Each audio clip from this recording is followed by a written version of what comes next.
While addressing a convocation ceremony, Vice President Jagdeep Dhankar has taken a veiled dig at Rahul Gandhi's speech that he made in Harvard. Rahul Gandhi had earlier stated that democracy is in peril in India. While responding to this comment, Vice President Dhankar has stated, and I quote, "One of our parliamentarians went to Harvard and stated that India's democracy is in peril and in danger. But India is the only country where power transfer is done by the ballot and there has never been any problem." With us on the broadcast is my colleague Manohar Kesari. Manohar, over to you. What can you tell our viewers? देखिए, बिल्कुल अगर हम जगदीप धनखड़ की बात करें तो उपराष्ट्रपति जगदीप धनखड़ कल एक स्टेट के यूनिवर्सिटी के सेरेमनी या कॉन्वेंशन सेरेमनी समारोह में थे और उस वक्त उन्होंने राहुल गांधी पर अटैक किया। हालांकि उन्होंने उनका नाम नहीं लिया, लेकिन बिना नाम लेते हुए उन्होंने कहा कि एक सांसद हार्वर्ड जाते हैं और वहाँ भारत की लोकतंत्र का मजाक उड़ाते हैं, हंसी उड़ाते हैं। उन्होंने कहा कि भारत की जो संस्थाएं हैं, जो इंस्टीट्यूट है, वहाँ पर हर जगह जो है संविधान का पालन किया जाता है, हर जगह लोकतंत्र बरकरार है।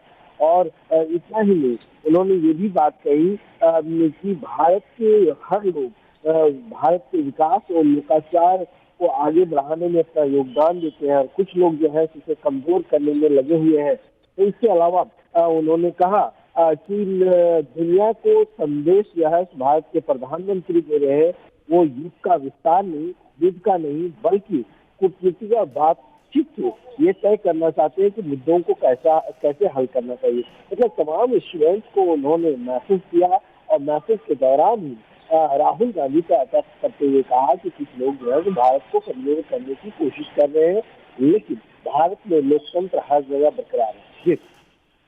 Yes, indeed.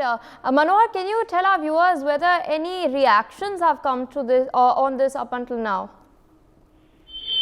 देखिए, बीजेपी की ओर से कहें तो लगातार धनखड़ का सपोर्ट ही करते जा रहे हैं, लेकिन कांग्रेस की ओर से लगातार उनके नेता ये कह रहे हैं कि वो एक तरह से बीजेपी के स्पोक्स पर्सन की तरह बात करते हैं।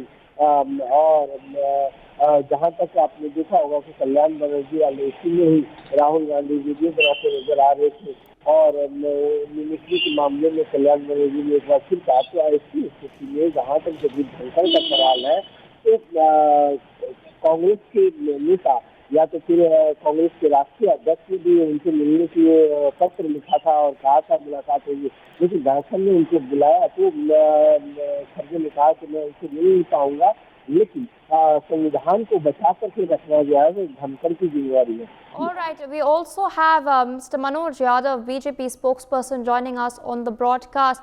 Good morning, sir, and thank you for joining us on News X. We are, of course, discussing Vice President Dhankar's latest dig at Rahul Gandhi.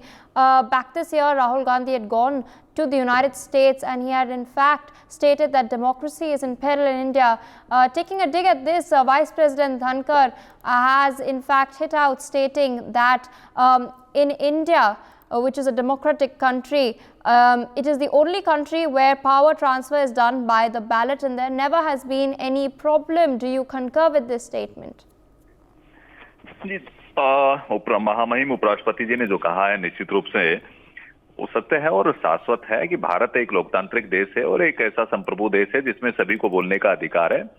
अगर बोलने का अधिकार राहुल गांधी को नहीं होता तो क्या राहुल गांधी धनखड़ जी की मिमिक्री करते हुए क्या वीडियोग्राफी कर पाते? अगर अभिव्यक्ति की आजादी नहीं होती, अगर तानाशाही होती, अगर इंदिरा जी का जमाना होता तो मैं समझता हूं उनको जेल की सलाखों के पीछे डाल दिया जाता। अगर नेहरू जी का जमाना होता तो मजरू सुल्तानपुरी जी ने एक गीत गाया था तो उनको 1 साल की सजा देने का काम इन्होंने किया था। तो ये साफ साफ दिखाता है कि भारत एक लोकतंत्र संप्रभु देश है और माननीय नरेंद्र मोदी जी के नेतृत्व के अंदर आज यहाँ के जो हमारा इंस्टीट्यूशन है वो बहुत मजबूत हुआ है, हमारी संवैधानिक संस्थाएं मजबूत हुई है। लेकिन इतना है कि जब राहुल गांधी जी विदेश की धरती पर बैठते हैं तो जॉर्ज सोरोस जैसे लोग जो उनके हाथों में राहुल गांधी खेलते हैं, सैम पित्रोदा और अर्बन नक्सलियों के हाथ में लगातार खेलते हैं, तो एनजीओ के जो लोग हैं जो उनको ट्यूशन देते हैं कि भारत में लोकतंत्र खत्म हो गया है और ऐसी कंट्री में जाकर के बोलते हैं जहां पर ऐसी ऐसी कंट्रियों का समर्थन करते हैं जहां पर तानाशाही है, चीन का समर्थन करते हैं, पाकिस्तान का समर्थन करते हैं। तो ये साफ साफ दिखाता है कि राहुल गांधी की वो कभी कभी दौरे पड़ते हैं, विदेशी धरती पे जाते हैं तो उनको दौरे पड़ने लग जाते हैं। जब भारत में रहते हैं तो उनको लगता है कि हाँ कुछ चीजें ठीक है। जब इनके पक्ष में सर्वोच्च न्यायालय फैसला देता है तो कहते हैं कि लोकतंत्र जिंदा है। जब इनके पक्ष में फैसले कोई न्यायालय फैसले नहीं दे पाता है तो कहते हैं कि लोकतंत्र खत्म हो गया है, आरएसएस और बीजेपी ने उस पर कब्जा कर लिया है। तो ये साफ साफ दिखाता है कि पॉलिटिकल वेंडेटा के तहत भारतीय जनता पार्टी को और देश को बदनाम करने का लगातार प्रयास करते हैं। भारत की संवैधानिक संस्थाओं को बदनाम करते हैं, सर्वोच्च न्यायालय को बदनाम करते हैं, कभी निर्वाचन आयोग पर सवाल उठाते हैं, कभी मीडिया पर सवाल उठाते हैं। तो ये मुझे दिखता है कि कांग्रेस पार्टी का दिवालियापन है। लगातार जनता जनार्दन माननीय नरेंद्र मोदी जी के नेतृत्व में तीनों राज्यों के अंदर किस तरह से हमें जनादेश दी है, उनका समर्थन हमें लगातार मिल रहा है। तो ये साफ साफ दिखाता है कि जनता का जनादेश जो है माननीय नरेंद्र मोदी जी को मिल रहा है और माननीय नरेंद्र मोदी जी का जो नेतृत्व है उसको सभी ने स्वीकार किया है, लेकिन ये पचा नहीं पा रहे हैं। तो इस तरह से अपनी टीआरपी के लिए, यूएसपी के लिए हमेशा ये देश तोड़ने वाले लोगों के साथ खड़े रहते हैं। आपने देखा कि किस तरह से दयानिधि मारन ने एक बयान दिया कि जो बिहार के मजदूर हैं, जो यूपी के मजदूर हैं, वो टॉयलेट साफ करने के लिए तमिलनाडु में आते हैं।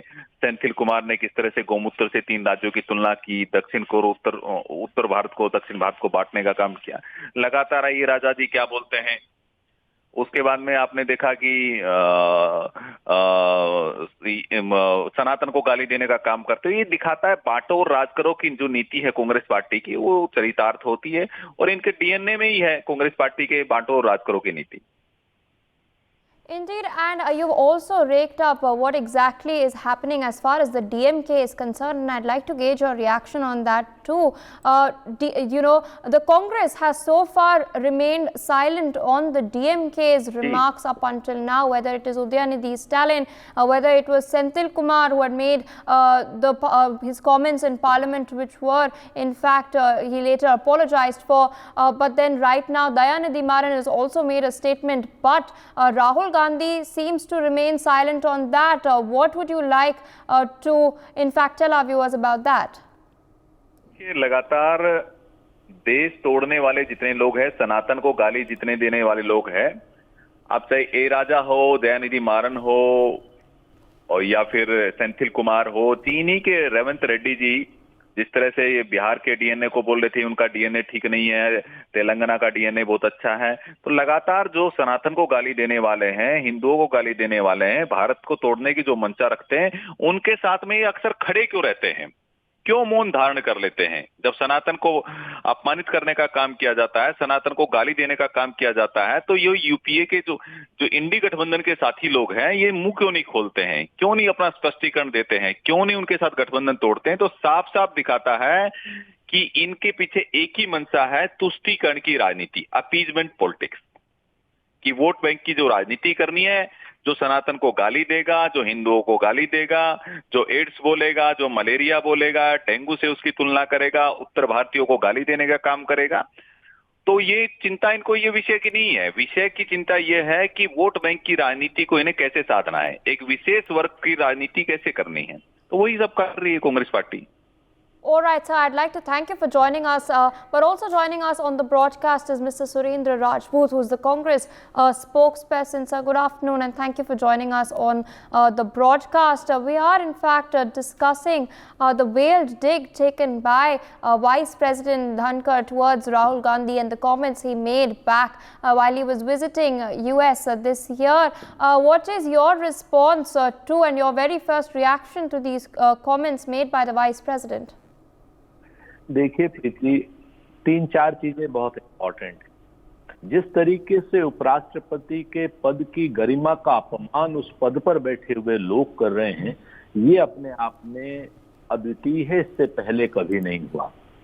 भारत के उपराष्ट्रपति को भारतीय राजनीति में इंटरेस्ट और इंटरफेयर करने की कौन सी आवश्यकता पड़ गई, ये भारतीय जनता पार्टी को भी बताना होगा और भारत सरकार के उपराष्ट्रपति को भी बताना होगा कि आखिर कौन सी जरूरत है कि वो राजनीतिक कमेंट कर रहे हैं और किस दबाव में कर रहे हैं, या किस और चीज में कर रहे हैं, या भारतीय जनता पार्टी से उन्हें कोई दबाव है या भारत की सरकार से उन्हें कोई दबाव है। क्योंकि राष्ट्रपति और उपराष्ट्रपति का पद तो निरपेक्षता के भाव का पद है, कॉन्स्टिट्यूशनल पद है। इस पद पर बैठा हुआ आदमी तो राजनीति में पड़ता ही नहीं। लेकिन दुर्भाग्य है इस देश का कि 2014 के बाद जिस तरीके से भारत के उपराष्ट्रपति जी ने अपने पद की गरिमा का हनन किया है वो बहुत दुर्भाग्यपूर्ण है। अब आज की डेट में यूएस में कब उन्होंने राहुल गांधी जी ने कोई इंटरव्यू दिया उस पर वो आज बोल रहे हैं, आज से पहले उनके मुंह में क्यों दही जमी हुई थी।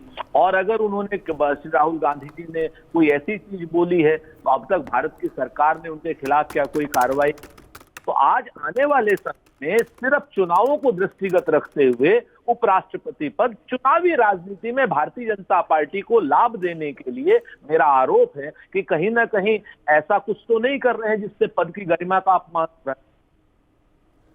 For more such videos, subscribe to the NewsX YouTube channel, hit the bell icon.